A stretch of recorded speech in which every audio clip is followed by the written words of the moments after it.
RTV app వార్తల్ని క్షణాల్లో చదివే అవకాశం ఉంటుంది. ఒక న్యూస్ పేపర్, ఒక టెలివిజన్ ఛానల్ మీ చేతుల్లో ఎప్పుడూ ఉంటాయి. ప్రస్తుతం మనం రాజన్న సిరిసిల్ల జిల్లా చింతల్టానా గ్రామంలో ఉన్నాము. ఇక్కడ చెందినటువంటి ఒక మహిళా ఉద్యోగురాలైతే బద్దినపల్లిలో అయితే పంచాయతీ కార్యదర్శిగా అయితే విధులు నిర్వర్తిస్తున్నారు. అక్కడైతే కొంత వీరినైతే చిత్రహింసలకైతే గురి చేయడం జరిగింది. కొంత మెంటల్ టెన్షన్ అయితే పెట్టడం జరిగింది. అక్కడ ఉన్న కొంతమంది నాయకులు అయితే ఇది తట్టుకోలేక తనైతే కొంత అదృశ్యమైన పరిస్థితి నెలకొంది. ప్రస్తుతం అయితే ఈ అంశానికి సంబంధించి కొంత చర్చనీయాంశంగా మారిన పరిస్థితి ఉంది. వీరినైతే సేఫ్ గా వీరి తల్లిదండ్రులు అయితే తిరుపతి నుండి ఇంటికి అయితే తీసుకురావడం జరిగింది. అసలు ఏమైంది, ఎందుకు వెళ్లాల్సిన పరిస్థితి వచ్చింది, ఎవరు వీరిని అయితే ఇబ్బందులకు గురి చేస్తున్నారు అక్కడ అనేది ఒకసారి వారి మాటల్లో తెలుసుకుందాం. మేడం నమస్తే అండి. ఏమైందండి, అసలు ఎందుకు మిమ్మల్ని ఇబ్బందులకు గురి చేస్తున్నారు, అంటే దీని గల కారణాలు ఏంటి, ఎన్ని రోజుల నుంచి మీరు అయితే బద్దినపల్లిలో విధులు నిర్వర్తిస్తున్నారండి? నేను సెప్టెంబర్ 4, 2024 నుంచి అక్కడ పనిచేయడం జరుగుతుంది. అప్పటి నుంచి నేను ప్రతి విషయము ఏదున్నా గానీ జనాలకు సర్వీస్ చేయడమే జనాల కోసం తీసుకున్న జాబ్ కాబట్టి ప్రతిదీ తెలవాలన్నట్టుగానే చెప్తున్నా నేను ప్రతి విషయం కూడా. కాకపోతే అక్కడ కొంతమంది ఇప్పుడు ఇదేంటి అక్కడ సర్పంచ్ లేడు 5 years నుంచి. లేకపోయేసరికి ఏదున్నా మాకు చెప్పాలి మాకు చెప్పాలి మాకు చెప్పాలి. ఇప్పుడు ఒక సర్పంచ్ అయ్యి, ఒక వార్డు మెంబర్ అయ్యి, ఒక ఎంపీటీస్ అయితే మనం చెప్పగలుగుతాం. ఏదన్నా ప్రజాప్రతినిధులు ఏదైనా స్కీమ్ తీసుకొచ్చినా ఏదో వచ్చినా వాళ్ళకి చెప్పాలి. కాబట్టి చెప్పిన తర్వాతనే మళ్ళీ మనము దండోర వేయించి జనాలకు అవి చెప్తాము. అలా అయినా ప్రతి ఏదైనా జరిగి గవర్నమెంట్ నుంచి ఒకటి వచ్చింది అని అంటే as per government guide lines ప్రకారము మనం చాటింపు చేస్తాము, ఇలాగ చెప్తాము. చెప్పినా కూడా నేను అక్కడ ఫస్ట్ టైం సెప్టెంబర్లో వెళ్ళినాక నవంబర్లో ఒక గ్రామ సభ జరిగినప్పుడు అదేంటి అప్పుడే స్వచ్ఛ సర్వేక్షణ అవన్నీ జరిగినప్పుడు అది చెప్పమని చెప్పిన ప్రజాప్రతినిధులు అంటే అప్పుడు అక్కడ ఒక ఎంపీటీస్ మాత్రమే ఉన్నారు. ఎంపీటీస్ కి చెప్పినా, మిగతా వాళ్ళందరికీ చెప్పినా, గ్రూపులలో మెసేజ్ పెట్టించినాం, చాటింపు చేయించినాం, ఈ గ్రామ సభ ఉంది ఇది ఉంది. అప్పుడు ఒక వ్యక్తి ముందుకొచ్చాడు, మల్లేష్ బాబు అనే వ్యక్తి, కోదాది మల్లేష్ బాబు అనే వ్యక్తి. నువ్వు నాకెందుకు చెప్పలేదు అని అంటాడు గ్రామ సభలో. నువ్వు నాకెందుకు చెప్పలేదు, ఏంటిది మీకు చెప్పకపోయేదంటే మీటింగ్ ఉన్న విషయం నువ్వు నాకెందుకు చెప్పలేదు అని అంటే నేను చాటింపు చేయించినాము గ్రామ సభలో, గ్రూప్ లో మెసేజ్ పెట్టినాం. మీకు చెప్పలేదు అనడానికి మీకు ఏ పోస్ట్ ఉందని మీరు అట్లా అడుగుతున్నారు అని చెప్పి, నేను ఒక విలేజ్ ప్రెసిడెంట్, నువ్వు నాకు ఎందుకు చెప్పలేదు అని అన్నాడు.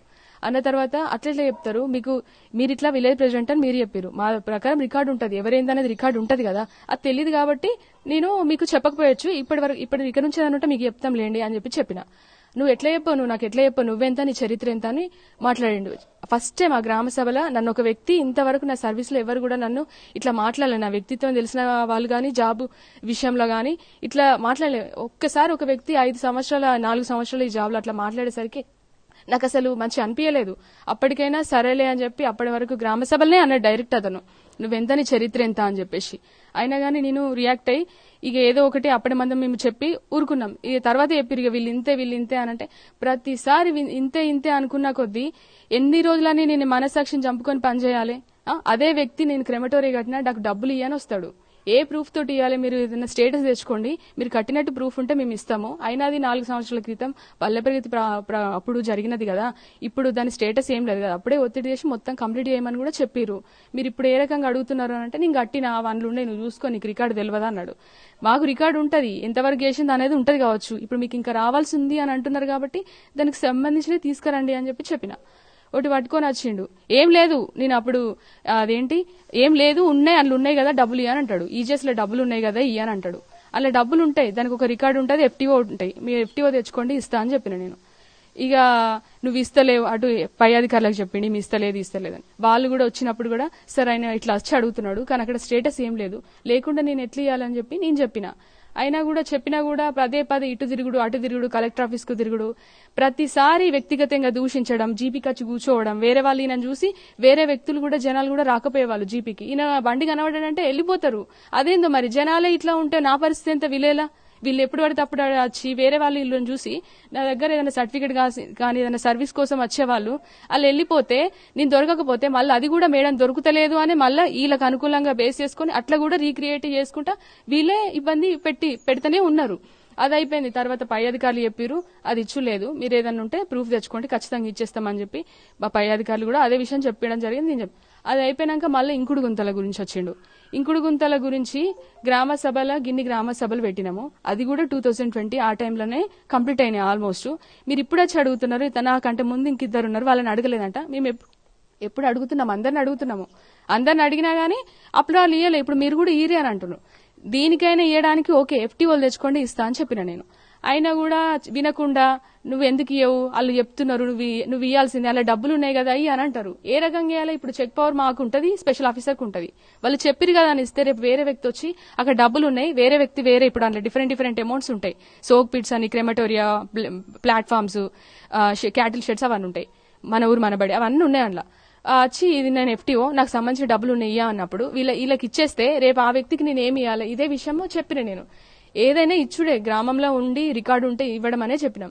ఇలా ఇవ్వకుండా ప్రతిసారి అటు తిరుగుడు ఇటు తిరుగుడు అటు తిరుగుడు ఇటు తిరుగుడు, తప్పు రిపోర్ట్లు పట్టుకొని వచ్చిరు. మేమే కట్టినామని చెప్పి తప్పు రిపోర్ట్ పట్టుకొని వస్తే జనాల దగ్గరికి వెళ్ళినప్పుడు అసలు ఆ వ్యక్తి మాకు ఇంకుడు గుంతలే కట్టలేదని చెప్పి వాళ్ళు అన్నారు. ఆ తప్పు రిపోర్ట్ లో ఉన్నటువంటి ఇంకుడు గుంతలు ఆ పేర్లను చూసుకునేసరికి జీపీలో పేమెంట్ అయిపోయి ఉన్నది ఆల్రెడీ, బట్ వీళ్ళ మీద ఇంకుడు గుంతలు లేనేలేవు, పేమెంట్ అయిపోయి ఉన్నది.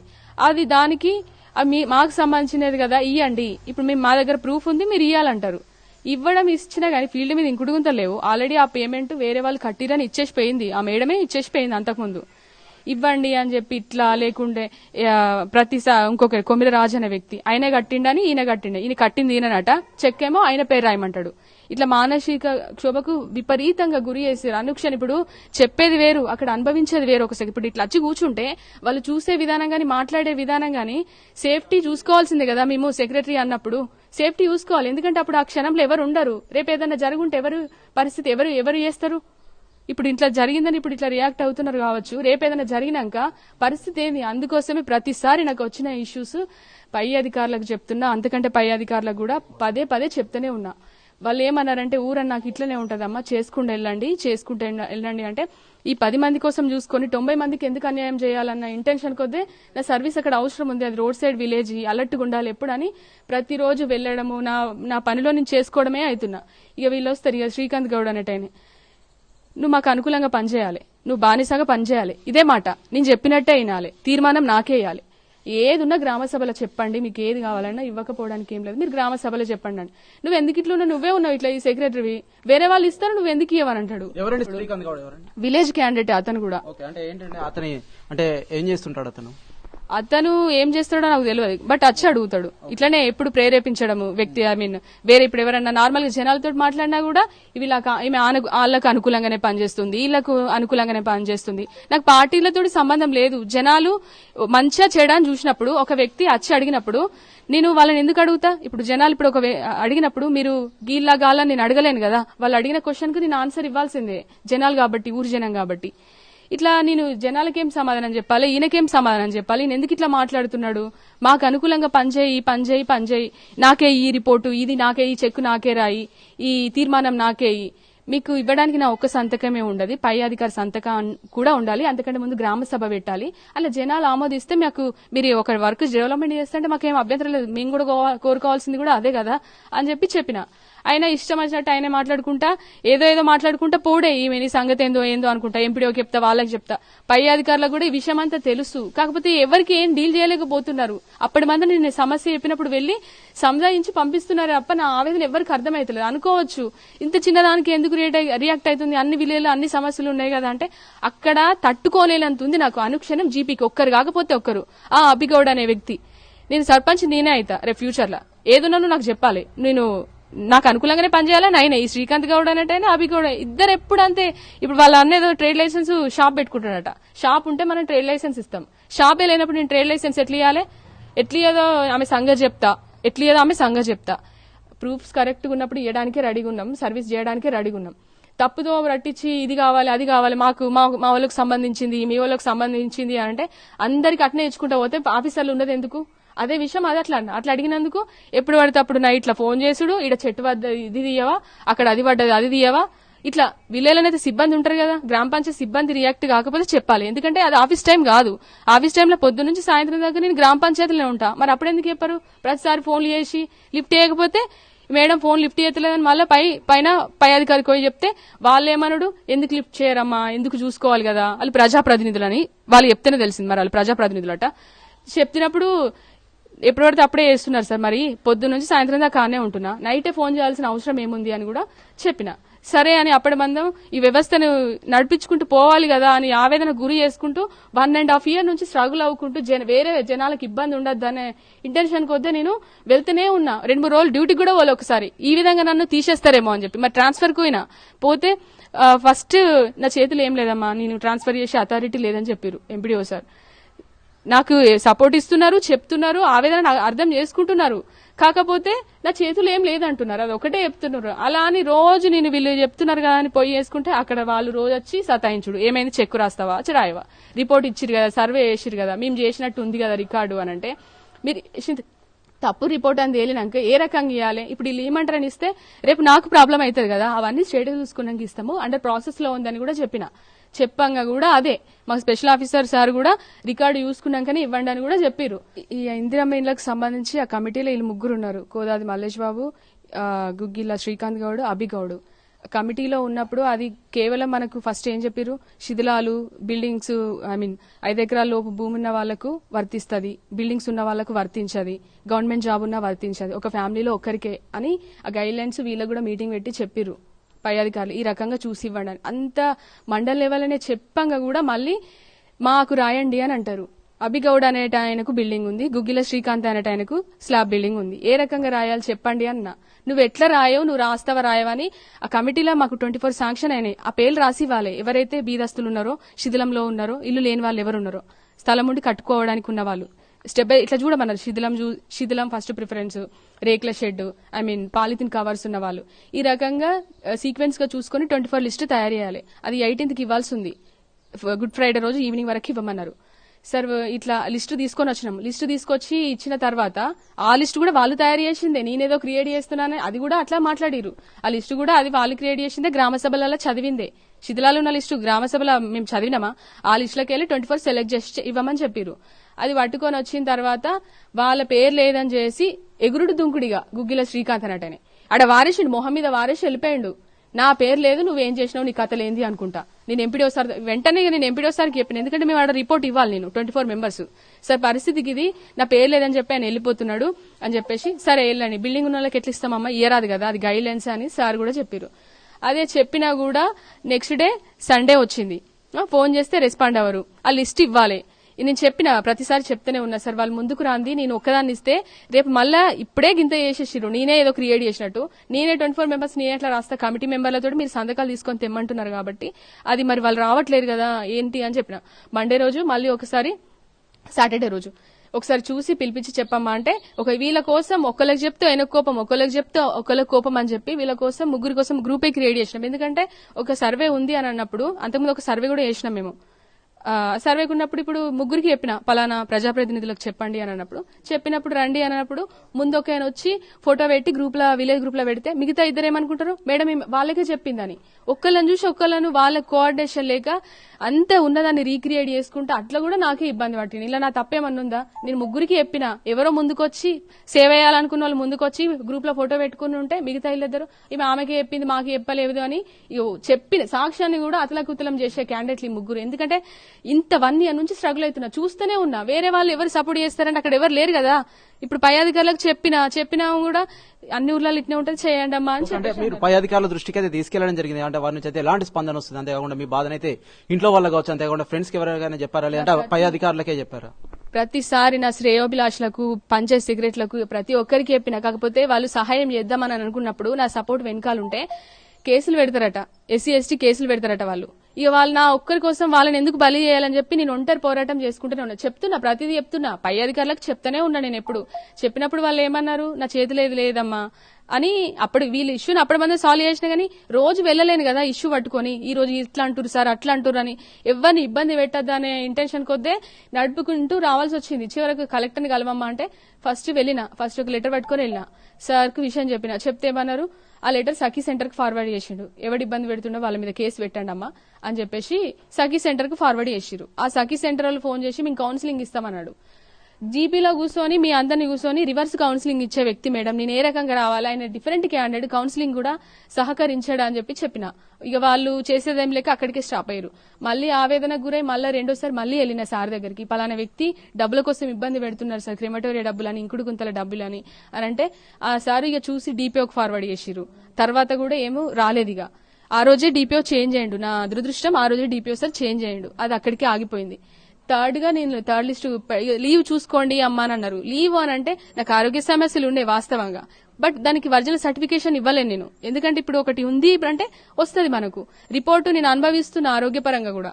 తప్పు రిపోర్ట్లు తీసుకొని ఎందుకు నేను లీవ్ పెట్టుకోవాలి అని అన్నట్టుగా కూడా ఎందుకైనా మంచి ఒక 10 రోజుల వరకన్నా లీవ్ అడుగుదాం మానసిక శాంతి కోసం అని వెళ్తే సార్ ఏమన్నారు, అన్ని ఊర్లలో సమస్యలు ఉంటాయి, చేయాల్సిందే, మేము చేయట్లేదా, చేయాలమ్మా, వాళ్ళు ఎవరు ఇబ్బంది పెడుతున్నా నాకు రాసి ఇవ్వండి అనే పంపించారు. ప్రతి ఒక్కరు ఇదే చెప్తారు కానీ నా ఆవేదన ఎవరు అర్థం చేసుకోలేకపోయారు. మాకు సంబంధించింది ఆ ఇంద్రమే కమిటీలో మా ఏ పేర్లు రాయండి, అదే రాయండి అని అన్నారు. ఇక సాటర్డే రోజు ఫైనల్ చేసి పిలిపిస్తే ఇతనేమో కొమిరరాజు అలియాస్ మల్లేష్ బాబు అనే క్యాండిడేట్ చెక్కు రాయండి సారీ చెప్పిండట నేను అడుగుతాడు. ఇందిరమ్మ కమిటీ క్రియేట్ చేయాలి, ఇటు ఇది రాయాలా అటు అది రాయాలా, జీపీలను అన్న రోజు ఉండనే ఇవ్వలే, మేమే మొత్తం రాసుకుంటాం, మేము రాసి ఎంపీడీఓ సార్కి అప్పచెప్తాం పోరే అన్నాడు. నేనేం చేయాలో అర్థం కాకపోయి ఇక ప్రైమరీ స్కూల్లో తలదాచుకున్నాను. ఎందుకంటే అంత నరకం. ఇప్పుడు ఏంటంటే ఒక ప్రతిఘటన సినిమా మన విజయశాంతిని ఎట్లా అడ్జస్టిరు, ఈవెన్ ఒక డైరెక్టర్ కూడా విలన్ క్యారెక్టర్ ని ఇంత రీక్రియేట్ చేయకపోవచ్చు, కానీ నేను అనుభవించింది ఆ రకంగా ఉంది. ఎందుకంటే న్యాయం లేదు అక్కడ. ఇప్పుడు ఎంత మందికి చెప్పినా నాకు జరగట్లేదు అని చెప్పేసి ఇప్పుడు ఇంట్లో వీళ్ళు గవర్నమెంట్ జాబ్లు ఉన్నాయి ఎందుకు పోగొట్టడం అని చెప్పి వీళ్ళు నచ్చ చెప్తారు. అక్కడ అట్లుంది పరిస్థితి. చచ్చితే చావడం కూడా నేరమే కాబట్టి చేసేదేం లేక బతికుంటా, కానీ నేను ఏదో ఒకటి చేసుకుంటా అని చెప్పి అట్లా వెళ్ళిపోవాల్సి వచ్చింది. ఓకే, అంటే ప్రస్తుతం అయితే ఎలా ఉందండి మీ పరిస్థితి, ఎలా ఉంది అంటే మీరు అయితే ఎక్కడికి వెళ్దాం అనుకున్నారు, దానికి సంబంధించి ఏం చెప్తారు? ఇప్పుడు నేను ఎక్కడున్నా అని చెప్పి వీళ్ళు కంప్లైంట్ ఇచ్చిరట అక్కడ ఎస్పీ ఆఫీస్లో డిఎస్పీ ఆఫీస్లోనో. వాళ్ళు అడుగుతున్నప్పుడు వెళ్ళాలి కదా. ఇప్పుడు వాళ్ళు చెప్పినాకనే నేను ఇక్కడ ఉన్నా అని చెప్పి మా వాళ్ళు వచ్చి తీసుకురావడం జరిగింది.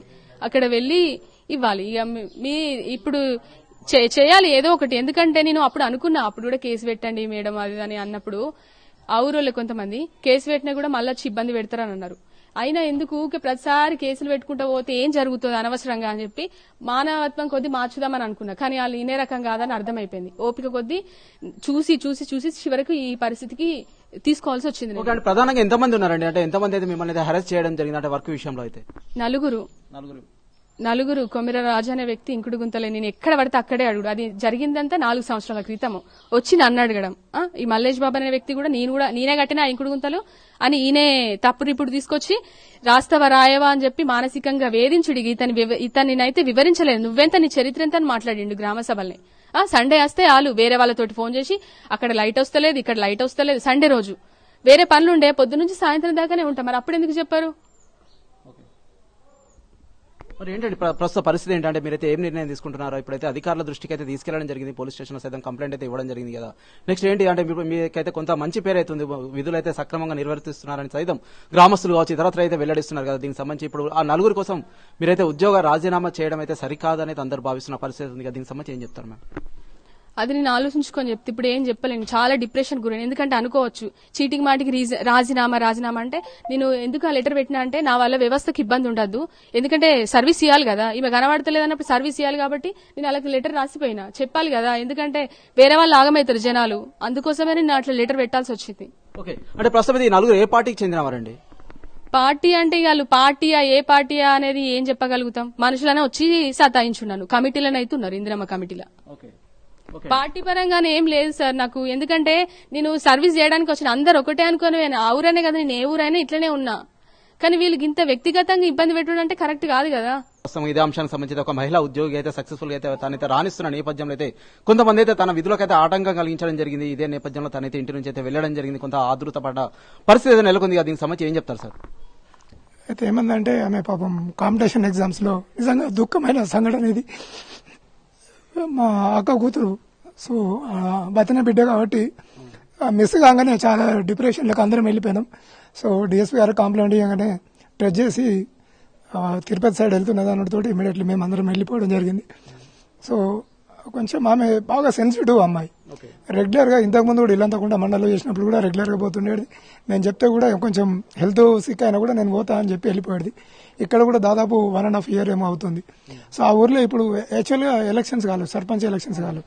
సో ఆ టైంలో ఆమె సెక్రటరీ అక్కడ ఇవ్వడం, ఇన్ని రోజులు ఇంతగా నెగ్గుకుంటూ రావడంలో ఒక 4 వ్యక్తులు, 3 బీసీలు, ఒక SC candidate. So Srikanth Goud, Abhilesh Goud, Raju, ఇంకా మల్లేశం. సో మల్లేశం అంటే ఏంటంటే ఆయన ఎస్సీ కాబట్టి ఈ సెక్రటరీలకు ఈమె సెక్రటరీ కాబట్టి ఎవరికైనా చెప్తే కూడా అడుగుదామని పోతే ఎస్సీ ఎస్టీ అట్రాసిటీ కేసు పెడతాయని ఒక భయభ్రాంతులకు ఫస్ట్ నుంచి అక్కడ గురవడం. మేము కూడా చాలాసార్లు కూడా ఆమెకు ఓదార్చుకుంటూ ఏం కాదు నాన్న, జాబ్ కదా, ఇంత కాంపిటీషన్లో నువ్వు రాసినావు, మంచిగా చేసుకోవాలి బిడ్డ, ఊర్లో 100 మందిలో ఒక 4 ఉంటారు, అది ఏం కాదులే అని కూడా చాలాసార్లు చెప్పడం జరిగింది. అయినా కూడా చాలా ఆమె బాధను వెలిపించుకొని లాస్ట్ టైంలో వాళ్ళు గ్రామ సభలో ఇష్టం వచ్చినట్టు మాట్లాడి ఒక మహిళ, అందులో దళిత మహిళ, సో ఇంత అరాచకం చేయడం ఎక్కడ నేను చూడలేదు. సో నేను కూడా గతంలో ఉమ్మడి జిల్లా మాలమానుడు జిల్లా ప్రెసిడెంట్గా, ఇప్పుడు కూడా నాకు రాజన్న సిరిసిల్ల జిల్లా ఐక్యవేదిక మాలమ సంఘానికి జిల్లా నాయకునిగా పనిచేసుకుంటూ ఇట్లాంటి మాకు సంబంధించిన దళితులకు ప్రస్తుతం అయితే మీరు ఎలాంటి న్యాయాన్ని అయితే కోరుకుంటున్నారండి? మేము ఖచ్చితంగా న్యాయం మీద, చట్టాల మీద మాకు గౌరవం ఉంది. మేము ఏమనుకుంటున్నామంటే ఆ 4 మీద గౌరవ ఎస్పీ గారికి కంప్లైంట్ చేసి వాళ్ళ మీద ఖచ్చితంగా తగిన చర్య తీసుకోమని, ఖచ్చితంగా 3 బీసీల మీద అట్రాసిటీ కేసు పెట్టి, ఇంకొక అబ్బాయి ఏదో మాజీనని నేను ఇంకా వేరే రకంగా బెయిరియడం జరుగుతుంది, ఆయన మీద కూడా చర్య తీసుకోవాలని ఖచ్చితంగా నేను ప్రభుత్వానికి, అటు జిల్లా ఎస్పీ గారికి, కలెక్టర్ గారికి విజ్ఞప్తి చేస్తున్నాం. ఇక ముందు కూడా ఇట్లాంటి సంఘటనలు రాజన్న సిరిసిల్ల జిల్లాలో మహిళలు చాలా మంది ఉద్యోగాలు చేసే వాళ్ళు ఉన్నారు, ఇట్లాంటి కావద్దని మా అభిప్రాయం. ఓకే సార్, చెప్పండి. ప్రస్తుతం అయితే మీరైతే ఏం చెప్తారంటే మీ పాపనైతే సేఫ్ గా అయితే తీసుకురావడం జరిగింది, అంటే కొంత ఆదృతపడ్డ పరిస్థితి అయితే మన మీద చూడడం జరిగింది, కొంత చర్చనీయాంశంగా సైతం మారడం జరిగింది, అంటే ఎక్కడికి వెళ్ళింది ఏంటన్న కోణంలో సైతం కొంత చర్చనీయాంశంగా సైతం మారిన నేపథ్యంలో అయితే మీరైతే ఏం చెప్తారు ప్రస్తుతం అయితే ఈ ఘటనకు సంబంధించి? ఇక చెప్పక పోయింది కాబట్టి మాకు ఏం దోయకుండా పోయింది, ఎటు పోయింది అన్నది మరి ఇట్లుందని ఇళ్ళకి చెప్తే పోలీస్ కాంప్లిమెంట్ చేయాలి, ఏంది అనేది తెలుస్తుంది అన్నాక డిఎస్పీ గారు అనుకోకుండా మంచి అదే రాత్రి ఫైల్ చేసిన బాబు అన్ని చెప్పిన, తెల్లారి వరకు ఏదో తెలుస్తుంది, మీరు పొద్దున్న రాని అని చెప్పిండు. మళ్ళీ రాత్రి ఒకసారిగా ఫోను ఒకటి సిగ్నల్ వచ్చింది, కర్నూలులో కనబడ్డది అని అడుగుతుంటే తిరుపతిలో ఉంది సిగ్నల్, మీరు పోన్రి అని మమ్మల్ని పొమ్మన్నారు. తోలు కాసుకున్నాం. మేము చెప్తుండే రోజు నాకు ప్రాబ్లం అవుతుంది నౌకరితోటి, నన్ను వాళ్ళంటేనే భయం అవుతుంది అనే రకంగా చెప్తే, ఇక ఊరు అన్నకాడ ఎవడో ఉంటాడు అట్లా, ఆ ఊరు కాకపోతే ఇంకా 4 రోజులకు వేరే ఊరు పోతావు కదా, ఉండు అంటే ఊకే నువ్వు జాబ్ అంటున్నావు, నాకు వాళ్ళతోటి బాగా భయం ఉందని చెప్తుండే రోజు. అలాంటి కఠినంగా చర్య తీసుకోవాలని కోరుకుంటున్నాను. ఓకే అండి, ప్రస్తుతం మనమైతే చూస్తున్నాం మనతో పాటు అయితే మహిళా ఉద్యోగి అయితే ఉన్నారు. వీరైతే బద్దినపల్లిలో గత కొద్ది రోజులుగా అయితే పంచాయతీ కార్యదర్శిగా అయితే విధులైతే నిర్వర్తిస్తున్నారు. అక్కడికైతే రోజు వెళ్లి వస్తున్నారు. కానీ అక్కడ కొంతమంది నాయకులు అయితే ఇందిరమ్మ కమిటీలో ఉన్నటువంటి కొంతమంది నాయకులు అయితే నన్నైతే కొంత మానసికంగా హింసించడం జరిగింది, నన్నైతే పని చేసుకోకుండా చేయడం జరిగింది అనేది వారైతే ప్రధానంగా ఆరోపిస్తున్నారు. ఈ మెంటల్ టార్చర్ భరించలేక నేనైతే తిరుపతి అయితే వెళ్లడం జరిగింది. మా కుటుంబ సభ్యులకైతే సమాచారం అందించిన వెంటనే వారు వచ్చి తీసుకురావడం జరిగింది. ఖచ్చితంగా వీరికైతే న్యాయం చేయాలని అయితే కోరుకుంటున్నారు. వీరైతే ఉన్నత చదువులు చదివి ఉద్యోగాలు చేస్తున్న ఒక మహిళపై ఇలాంటి ఈ ఘటనలు అయితే ప్రస్తుతం అయితే సిగ్గు చేయడం చెప్పొచ్చు. ఎందుకంటే వీరైతే సక్రమంగా విధులు నిర్వర్తిస్తున్నప్పటికీ సైతం వీరికి అయితే విధులు ఒక ఆటంకం కలిగిస్తున్నారు. అంతేకాకుండా అర్హులు కాకపోయినప్పటికీ సైతం మాకైతే అర్హత కలిగించాలంటూ సైతం వీరిపై అయితే ఒత్తిడి తీసుకొస్తున్నారని అయితే వీరైతే ప్రధానంగా ఆరోపిస్తున్న పరిస్థితి మనమైతే చింతలటాన గ్రామంలో చూస్తున్నాం. Vote studio. మరిన్ని వీడియోస్ కోసం ఛానల్ ని సబ్స్క్రైబ్ చేయండి. లేటెస్ట్ అప్డేట్స్ కోసం వాట్సాప్ ఛానల్ ని ఫాలో అవ్వండి. ఆ లింక్ డిస్క్రిప్షన్ లో ఉంది.